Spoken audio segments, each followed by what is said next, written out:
ಯ ಏವಂ ವೇತ್ತಿ ಪುರುಷಂ ಪ್ರಕೃತಿಂ ಚ ಗುಣೈಃ ಸಹ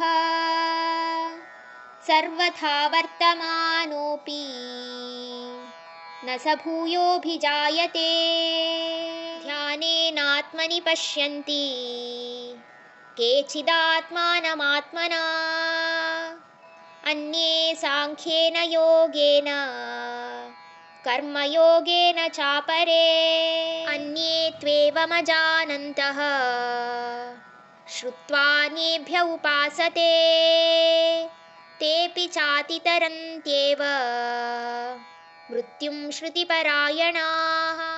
ಯಾರು ದೇಹ ಮತ್ತೆ ಆತ್ಮ ಎರಡು ಬೇರೆ ಬೇರೆ ಅಂತ ಅರಿಯುವರೋ ಮತ್ತೆ ಆ ಜ್ಞಾನದ ದಿಕ್ಕನ್ನ ತಿಳಿತಾರೋ ಅಂತ ಪುಣ್ಯಾತ್ಮರು ಎಲ್ಲ ಜೀವರಾಶಿಯ ಬಂಧನದಿಂದ ಮುಕ್ತರಾಗಿ ಪರಮಾತ್ಮನನ್ನು ಹೊಂದುವ ಸ್ಥಿತಿಗೆ ಅಂದ್ರೆ ಮೋಕ್ಷವನ್ನ ಪಡಿತಾರೆ.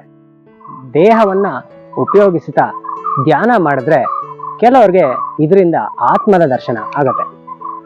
ಮತ್ತೆ ಕೆಲವರು ಯೋಗದ ಜ್ಞಾನದಿಂದ ಅವರು ಮಾಡುವ ಎಲ್ಲ ಕೆಲಸದಲ್ಲೂ ಫಲಾಫಲಗಳ ಅಪೇಕ್ಷೆಯನ್ನ ಮಾಡದೆ ಈ ಆತ್ಮ ದರ್ಶನವನ್ನ ಪಡಿತಾರೆ.